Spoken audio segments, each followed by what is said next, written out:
have misunderstood the battle and therefore minimized the American achievement at Mihiel.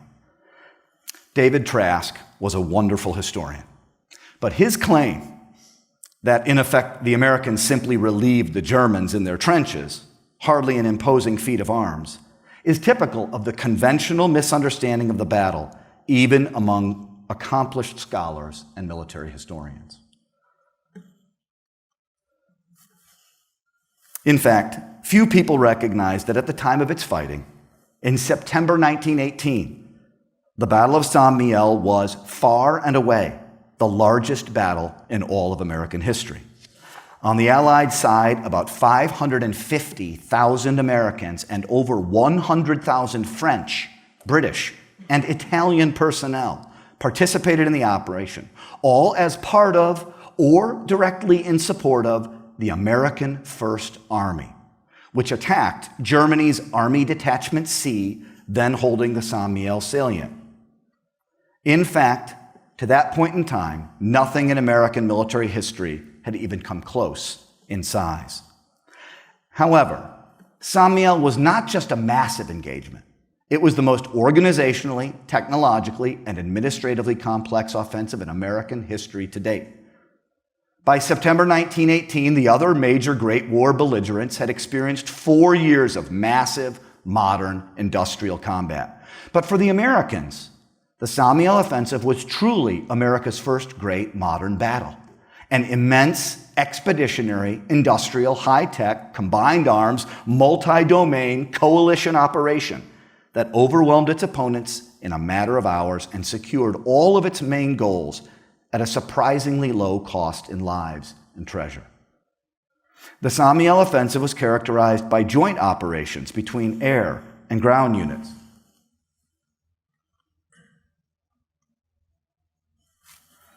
Combined operations with over 100,000 French, British, and Italian allies, and widespread use of the great weapon systems of 20th century conventional warfare, including aircraft, tanks, artillery, machine guns, mortars, cars and trucks, radios, and telephone networks, often controlled by experienced women switchboard operators.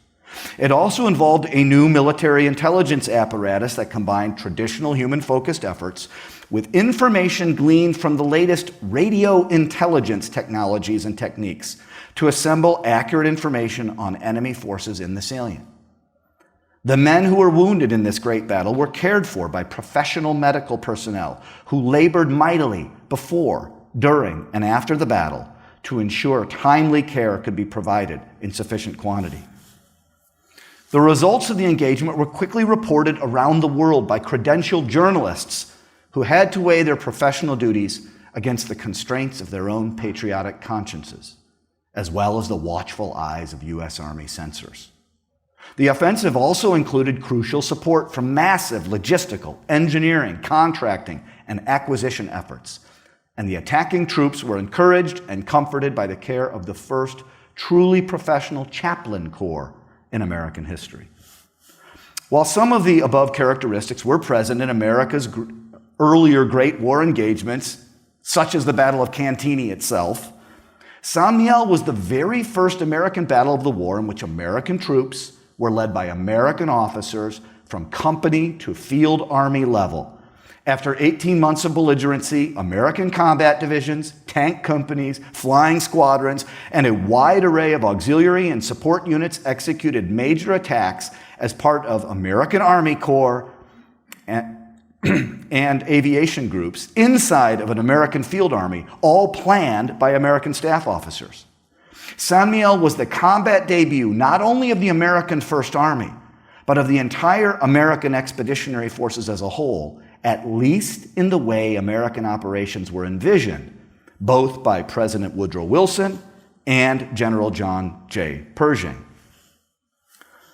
Perhaps most surprisingly, considering the size, scope, and complexity of the battle, this first great American offensive was an astounding success. So why has it not received the attention it deserves? In brief, the achievement and significance of the First Army's success in this battle has been overlooked for a variety of reasons, but primarily because historians have misunderstood the nature timing, and extent of the German withdrawal from the salient. And tonight, I hope to restore this remarkable battle to its rightful place in American history, and for obvious reasons in this venue, to highlight the critical role in it played by the 1st Division. 30 August 1918 dawned as one of the most momentous days in the history of the American Expeditionary Forces. On that day, the brand new American First Army, with General Pershing in command, took control of the 67 kilometers of front along the entirety of the St. Mihiel salient. The region had previously been defended by the French army. In an interesting evolution of roles, upon assuming command of the sector, the First Army immediately incorporated within it a number of French divisions, including one entire French corps, the French Second Colonial Corps, which held the long sector around the apex of the salient. After waiting for more than a year to be formed, the new American First Army was not only had its own portion of the front, but it had a mission: to defeat the German forces holding the salient, that is, Germany's Army Detachment C, and liberate the 700 square miles of French territory long held by them. French General Ferdinand Foch, the Allied commander-in-chief, had given Pershing this mission.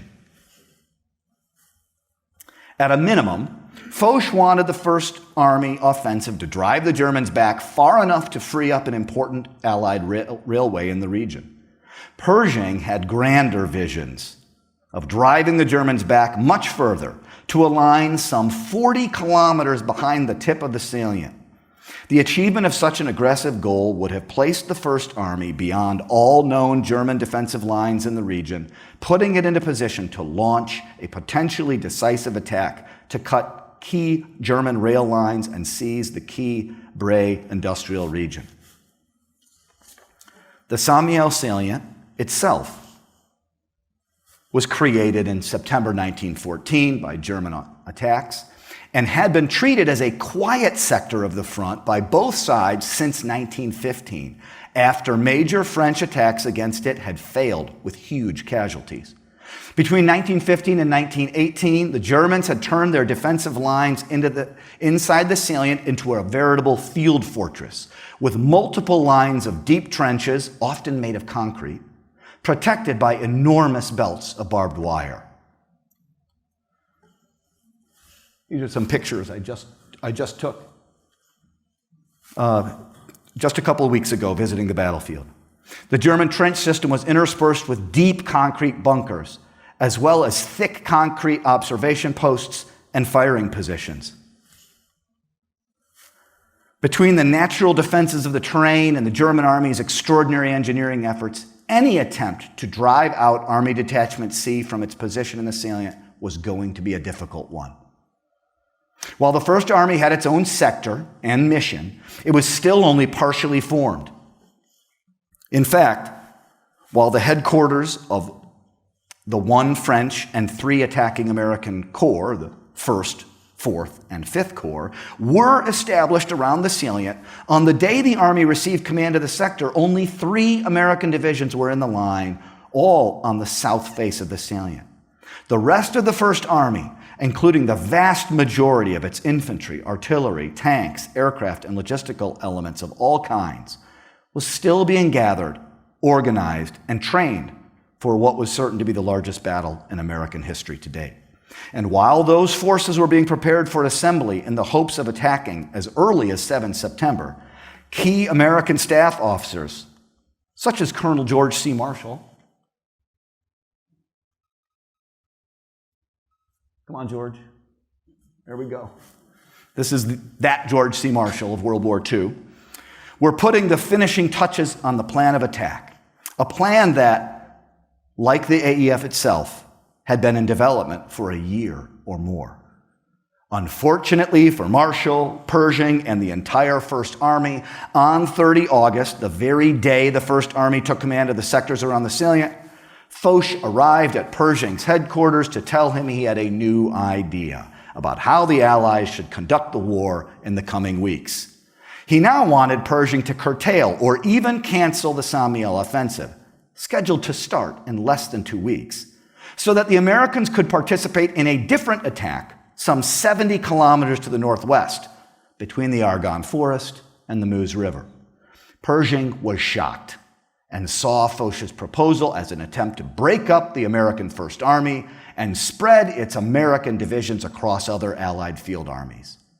After 3 days of arguments and counterproposals, Pershing and Foch agreed that the First Army would execute a limited attack on the Samiel salient and then move to the Meuse-Argonne sector and initiate a major offensive there just 2 weeks after attacking at Saint-Mihiel. George Marshall reworked the plan. There we go. George Marshall reworked the plan, and all of the First Army units, including the 1st Division, continued their preparations to attack on America's first D-Day. That was the term they coined in 1918, 12 September 1918. The First Army's final battle order retained the original alignment for the Corps, with Hunter Liggett's 1st Corps on the far right of the south face, Joseph Dickman's 4th Corps in the center of the south face, the French 2nd Colonial Corps around the tip of the salient, and George Cameron's 5th Corps at the northern shoulder of the western face. In the final scheme of attack, the U.S. 1st and 4th Corps would make the main assaults from the south, and the U.S. 5th Corps was to make a smaller supporting attack from the west. The French Corps was to make holding attacks to confuse the Germans and to complicate their expected withdrawal efforts by the German divisions holding up the salient's tip. The 1st Division was assigned a key role on the left or west flank of 4th Corps. It had the challenging mission of making a deep attack to the north before turning to face the northeast at the end of its advance to maintain contact with the retreating enemy. Because the French troops to its left were not called to make any significant advance at the start of the offensive, the 1st Division had to guard its own left flank throughout its advance, a challenge that would get more difficult as its assault grew more successful. The planners no doubt trusted the 1st Division with this mission because it had been the first to arrive in France and was the only American division to complete the full AEF training program.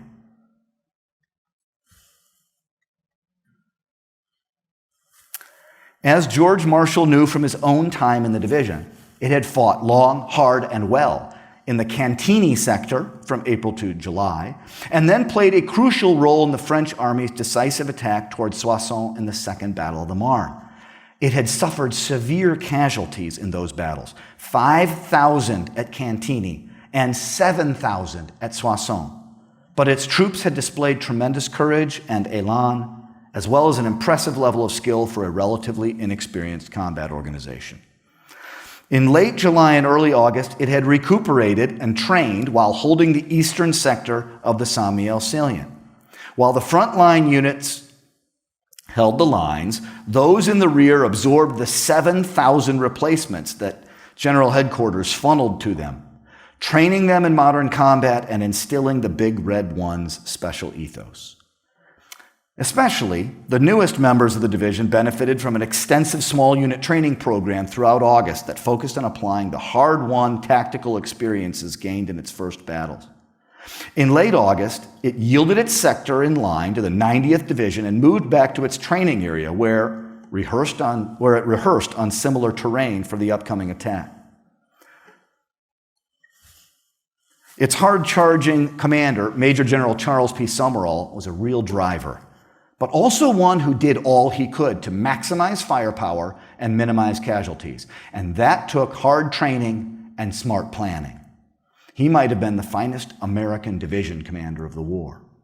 While the division completed joint training with the Air Service to improve infantry-aeroplane liaison, no records from this period suggest any combined arms training with tanks, which were scheduled to play an important role in the 1st Division attack in the approaching battle.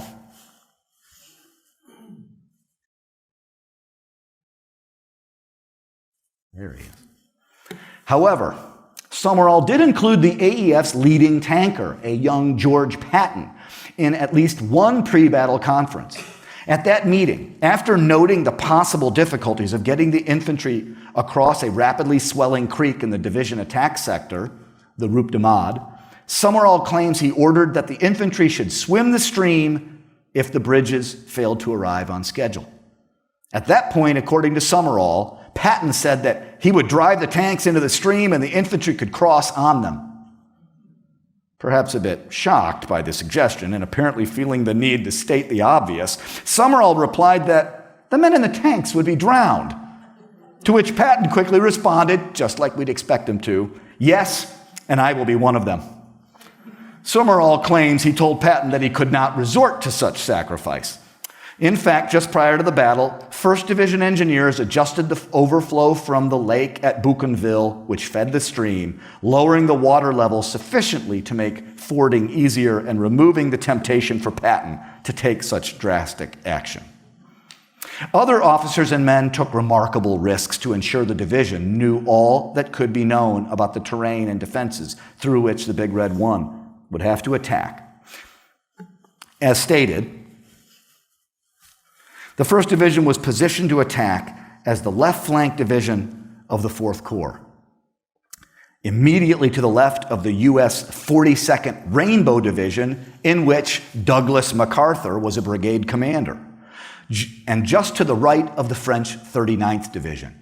Its attack sector called for the division to fight through barbed wire, trenches, 2 streams, a few villages, some small woods, many wide open fields, and in the north, some thick forest. The man responsible for describing all this to the division was Major Thomas Gowanlock, the Division G2, or the Assistant Chief of Staff for Intelligence. There he is. Gowanlock had worked with the Department of Justice before the war, but he proved willing and able to adjust his investigative methods to the demands of the Western Front. In late August, Summerall informed him of the division attack sector and asked him for a complete intelligence report on the enemy and the terrain so the staff could plan the attack. Gowanlock spent days gathering information from the headquarters of the French army that had previously held the sector, as well as the headquarters of 1st Army, 4th Corps, and the American division currently holding the sector. He then tracked down some former residents of the region and questioned them concerning the streams and other important features of the terrain. He then went through the reports of testimony given by German deserters and prisoners who had previously occupied the divisional attack sector. After closely examining all his sources, he produced his report for Summerall on the last day of August. His 30-page report included a great deal of critical information on the various German defensive positions in the sector, the German communications and transportation networks, the barbed wire, trenches, and dugouts to be encountered, the locations of the enemy's frontline machine guns and mortars, the system of electrically fused mines emplaced under the enemy's main roads, the German plan to contaminate the local water supplies and flood low, marshy areas, the local German artillery emplacements, the history, fighting experience, rating, condition, and organization of the German divisions to be encountered in the attack, as well as their current intentions.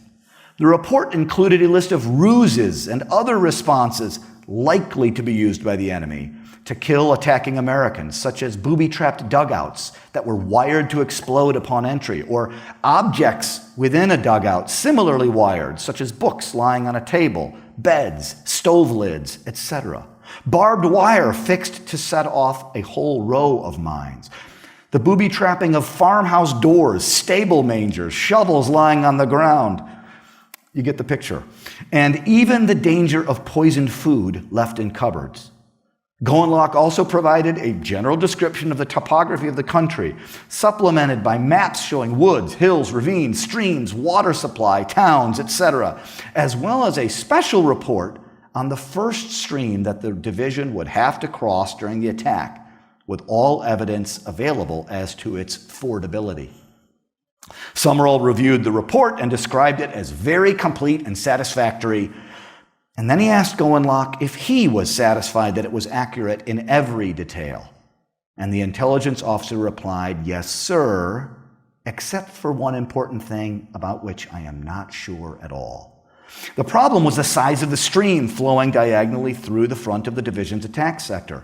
Goenlock admitted that there was much conflicting testimony as to its width and depth, and he was not at all sure where the best fords were, nor whether the tanks scheduled to support the divisional assault could cross the streams were planned, or whether they would need footbridges for the men in certain places. Summerall asked Goenlock what he proposed to do about the open questions, and Goenlock asked permission to take some patrols across no man's land and far enough into the sector to get the information firsthand if possible. Summerall asked if he thought he could get permission from the Corps for such a dangerous mission, and the proactive major proudly replied that he already had it. The division commander gave his approval. "Go ahead and report back to me as soon as you're through." So in early September, Goenlock led not one, but two clandestine nighttime scout missions through no man's land and more than a kilometer behind the German front lines to inspect the terrain. It's impossible to say whether or not the efforts by the 1st Division's intel team to secure information on its attack sector were particularly extraordinary, but they show the lengths to which at least one division went to increase its chances of success in the coming battle. Back behind the Allied lines, the 1st Division's intensive pre-battle training program culminated in week-long regimental and divisional exercises in its training area. The concluding division maneuver occurred on a section of the country which was very similar to the zone of action to be covered in the approaching battle. And in order to approximate reality as closely as possible, the intelligence report and maps were consulted, and great masses of German barbed wire were strung up, similar to those that Goenlock's daring scout parties had encountered while reconnoitering behind enemy lines. This gave the engineers practice cutting the wire and, in certain very difficult places, blowing it apart with Bangalore tubes. Other engineers practiced their skills in the rapid building of footbridges, which would help the attackers cross the stream, or constructing planking to enable the tanks to cross the wide German trenches or any tank pits that the enemy might have prepared. After these divisional maneuvers, Summerall claimed that all his units were rehearsed in all their parts. Saint Mihiel was to be more of a giant set-piece attack than a demonstration of an American skill in open warfare. Unlike some of the First Army's divisions, the Big Red One moved into its attack sector days before the battle, moving only at night. On 6 September, it began the relief of the 89th Division units holding the front lines, and on 8 September, the 1st Division officially took command of the sector. However, a battalion from the 89th Division remained in the most forward outpost zone all along the sector, serving as a screen to preserve the secrecy of the arrival of the AEF's most experienced division. This was just one of a variety of First Army techniques to conceal the upcoming attack from the Germans. Another ploy involved an elaborate ruse of a corps-sized attack near the Swiss border, the so-called Belfort ruse, which appears to have at least distracted and confused the enemy if it did not completely deceive them. The 1st Division plan of attack was based on the 4th Corps attack order, which specified 4 successive objectives to the Big Red One.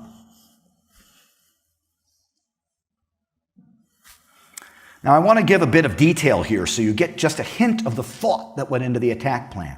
First, the assault battalions were to make an advance of nearly 4 kilometers through the German outpost zone, across Goenlock Stream, through the enemy's main line of resistance, and onto higher ground along the first phase, first day line.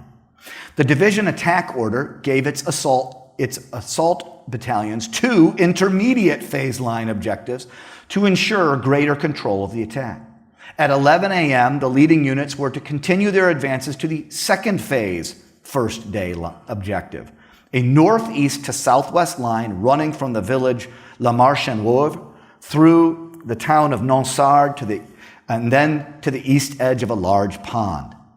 Almost certainly, the Corps called for this angled objective line, with the division right flank units advancing much farther than those on the left flank, because the troops of the French 2nd Colonial Corps on the immediate left were not even scheduled to attack until at least an hour after the 4th Corps, And even then, they were not ordered to make any deep advance on day one.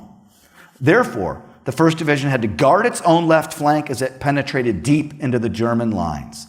On day 2, the division was to advance to the first phase, second day objective, also called the Corps objective, which was an even more severe northeast to southwest line running from the Bois de Vigneul down to the Bois de la Belle Osière.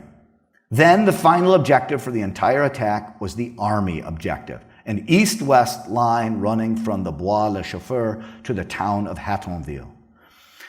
To achieve this line, the division's left flank troops would have to make a much longer advance, up to 9 kilometers, to catch up with the leading units of the 2nd Brigade. The French troops to the left also had to make a deep advance on the second day to finish the attack aligned with the 1st Division on their right and with the U.S. 5th Corps on their left.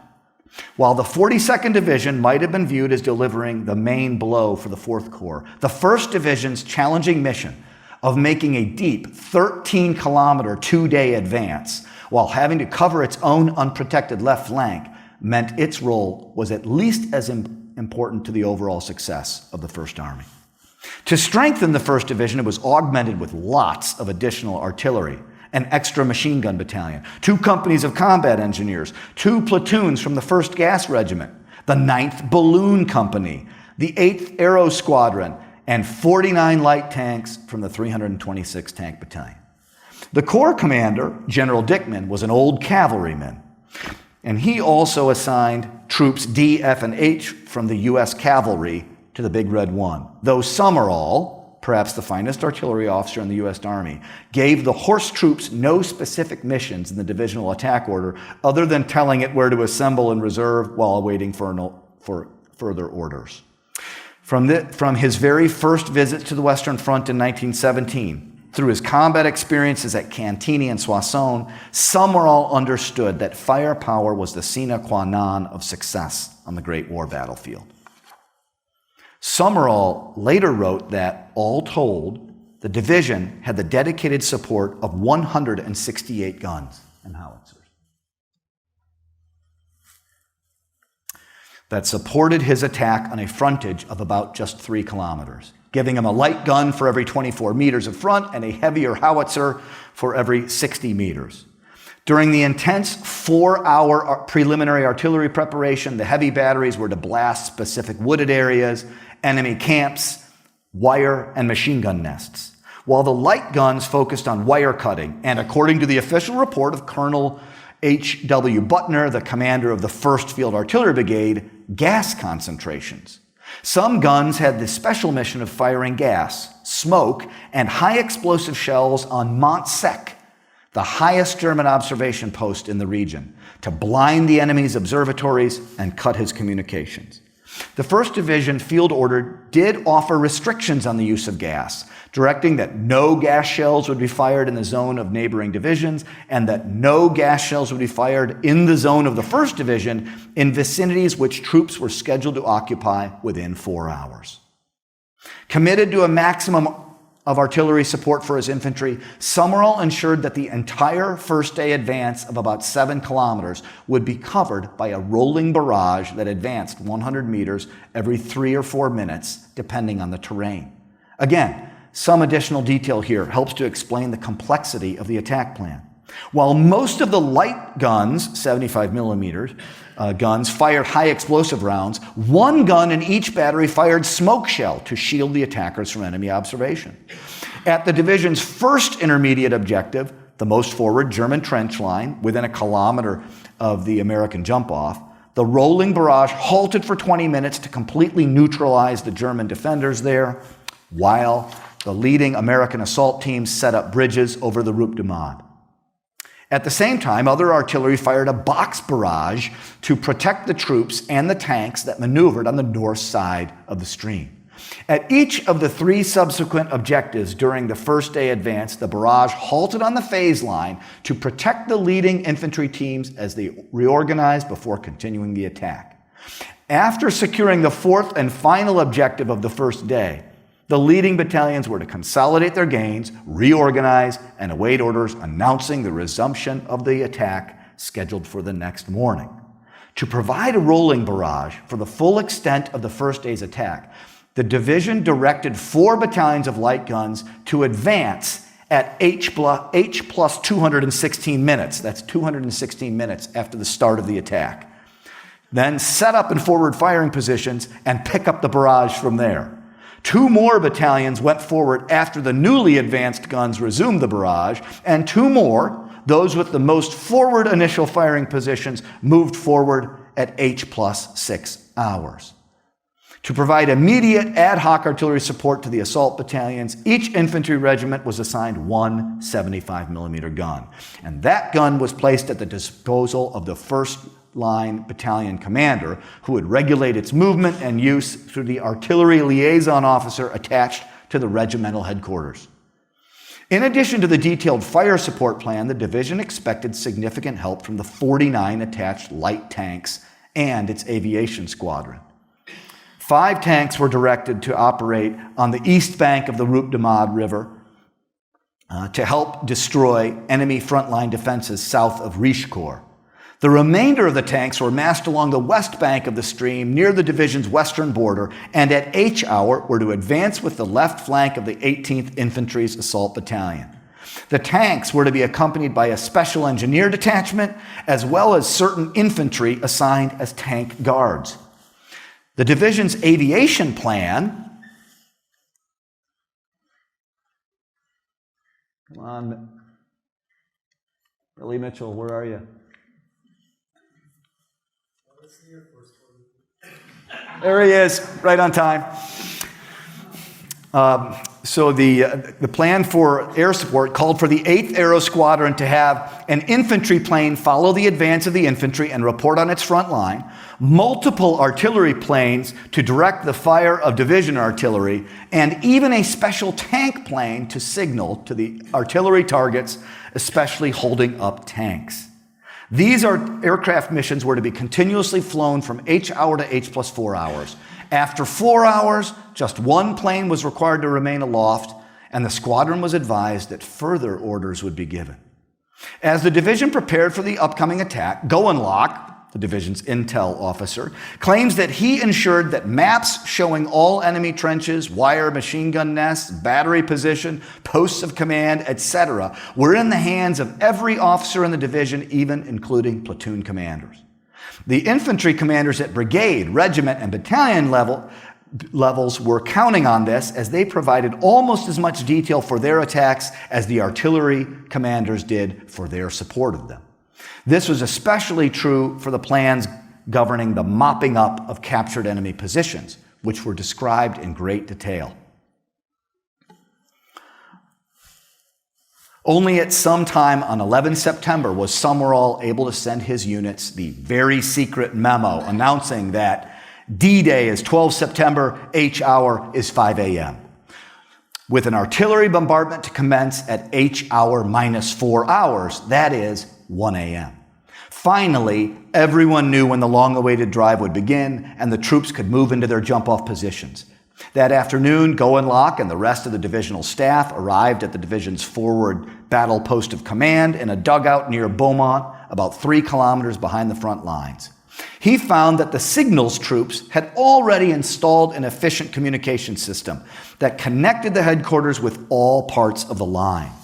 He claims those connections were the nerve cords of his intelligence section and were crucial to its work. After Goenlock discussed the attack plan with the rest of the division staff, he ensured that the military police understood the importance of quickly conducting enemy prisoners back to the division's cage. The intel officers in the attacking infantry battalions and regiments were to question the prisoners only for immediate and local information affecting their particular fronts before sending them back to the divisional prisoner pen as soon as possible. High-ranking officers or other prisoners able to give important information were to be given special attention and rushed back by the fastest available means. One immediate concern that day grew out of a report from the neighboring French 39th Division. Apparently, a French reconnaissance patrol had advanced well into the enemy lines without any resistance, suggesting that the Germans might have entirely withdrawn.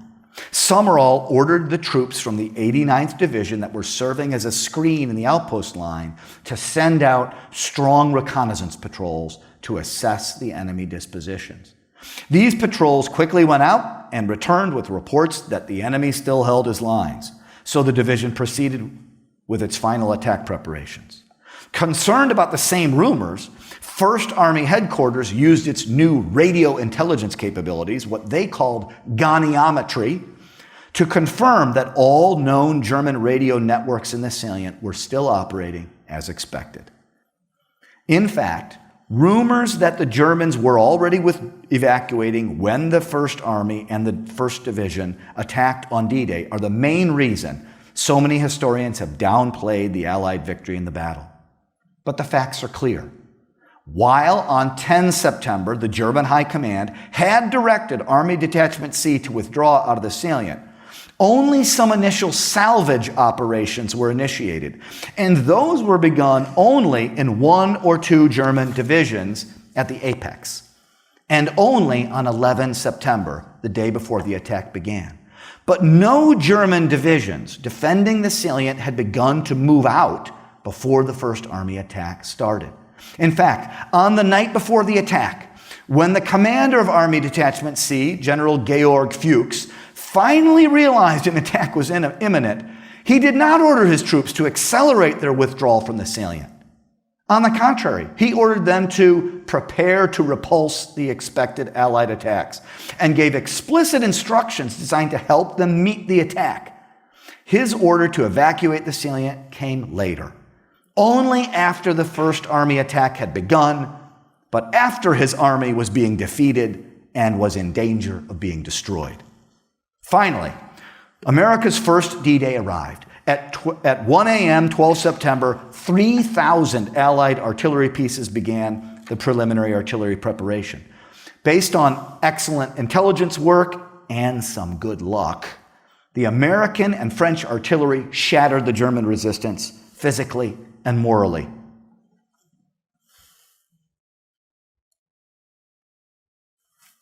Before H hour, 5 a.m., all the assault battalions were in their assigned positions in no man's land, waiting for the barrage to lift.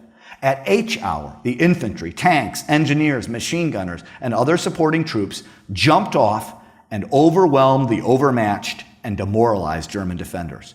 Across the entire division, and in fact, throughout not only the full 4th Corps sector, but across the entire American attack on the southern face, the 1st Army offensive was a success.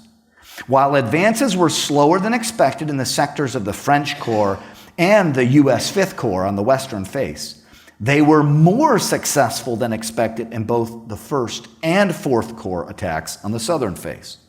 The 1st Division took its first objective by 6 a.m. and suffered few casualties in the effort, mainly from artillery fire. By that point, the tanks, which got a late start, had caught up with the assault teams and joined them in their advance to the second objective. That line, too, was taken on schedule around 7 a.m., and again with few losses. Despite the pre-battle concerns, the infantry had little trouble getting across the Route de Made stream or through the massive belts of wire, which were old, low, and in bad shape.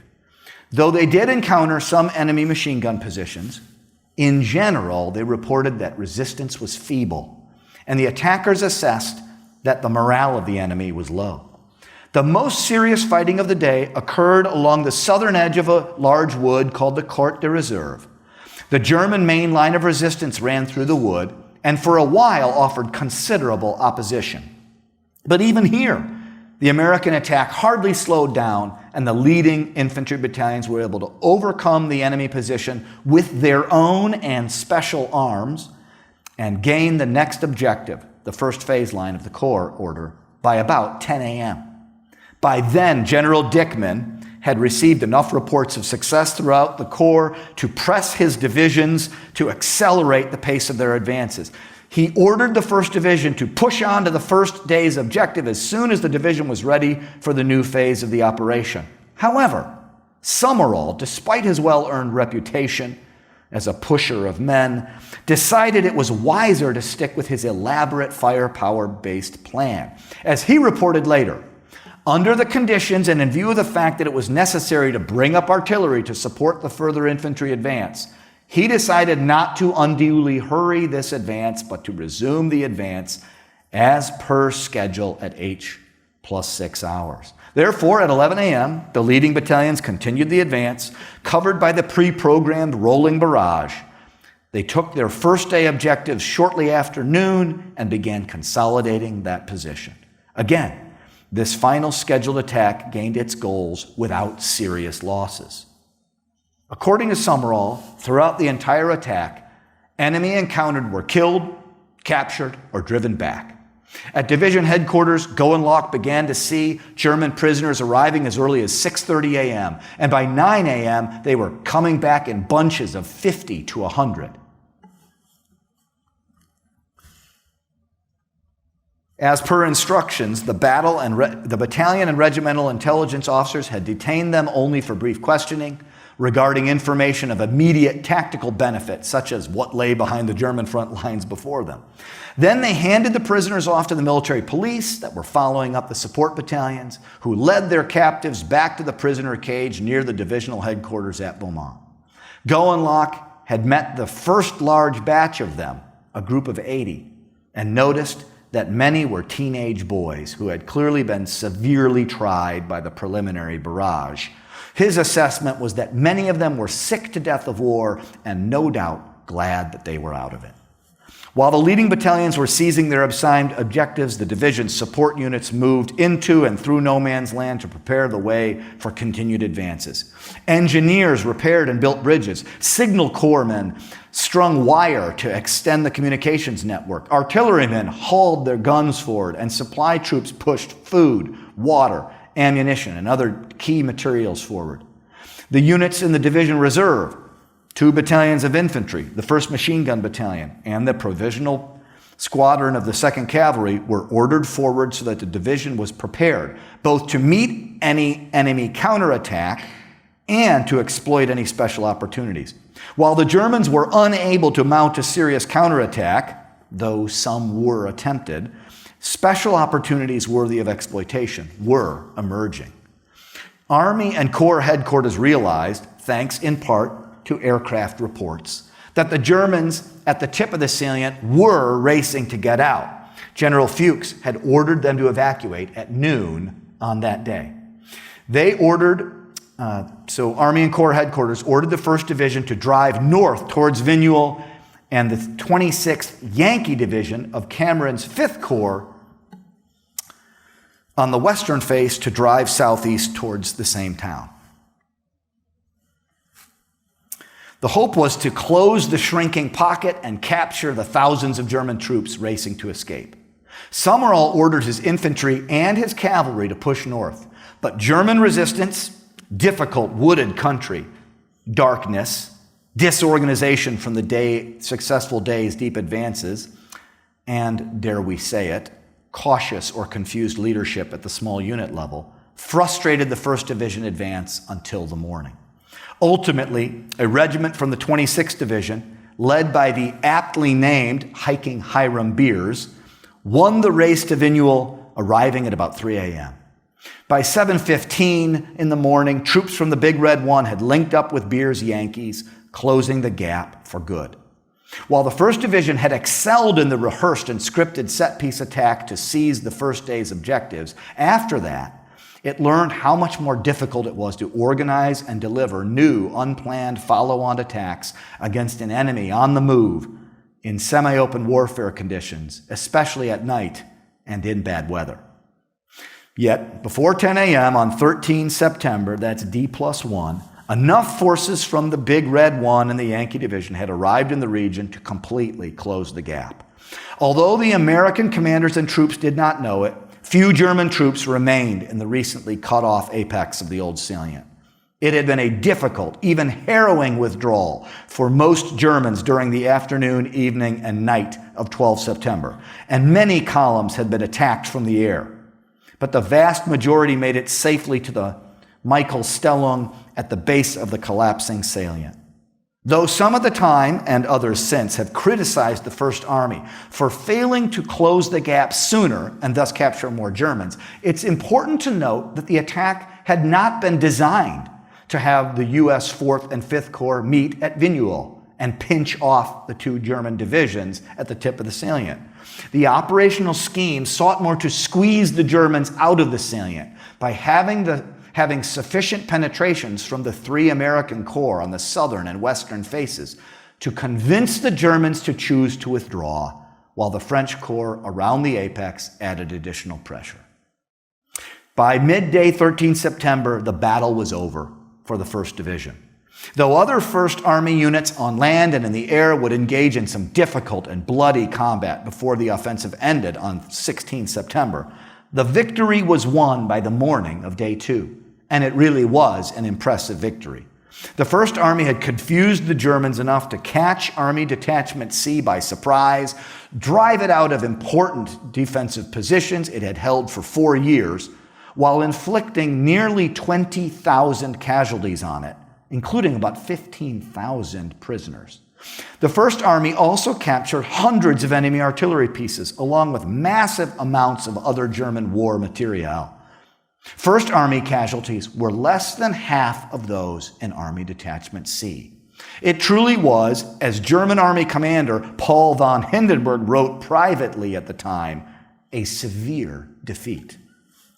Strangely, for more than a century after, the popular impression among historians of various nationalities has aligned more with the German propaganda issued immediately after the battle. That official German communique claimed, in expectation of this attack, the evacuation of this salient, which is exposed on both sides, had been planned for years and was begun some days ago. Therefore, we did not fight the battle to a decision and carried out the movements which we had planned. The enemy was unable to check them. In fact, the Germans had been caught by surprise and were not evacuating their combat forces before First Army struck. As noted before, on the day before the battle began, when Fuchs finally was convinced that an Allied attack seemed to be, in his words, in the preparatory stages, he ordered his army to prepare to repulse these attacks. So they had attempted to fight the battle until the massive defeat of his forces on the southern face threatened catastrophe for the rest of his army. Only then did he issue the order for complete evacuation, called the low-key movement. They love their Wagner in Germany. And as my previous description has made plain, despite the impressive efforts by some of his endangered divisions, Fuchs' army could not conduct that evacuation as planned, either in terms of its schedule, it was planned to take 8 days, or its intended activities with massive salvage and destruction operations. While Germany's official communique grossly misrepresented the battle to the public, the German High Command knew Army Detachment C had not only been defeated, it had been embarrassed. Already by midday of 13 September, the private official correspondence between Hindenburg and his subordinates showed that he was looking for an explanation for what had gone wrong. Specifically, he wanted to know why 2 crucial German reserve divisions had not been kept closer to the front of Army Detachment C before the battle began. Hindenburg believed that only in that neglect could he see the reason for the deep American penetration on the southern face. Of note, he also wanted a report explaining why the center of Army Detachment C was immediately withdrawn into the Michael-Stellung. These were curious questions if he had expected Fuchs' army to already have been evacuating the salient before First Army attacked on 12 September. Hindenburg closed with a directive and a threat.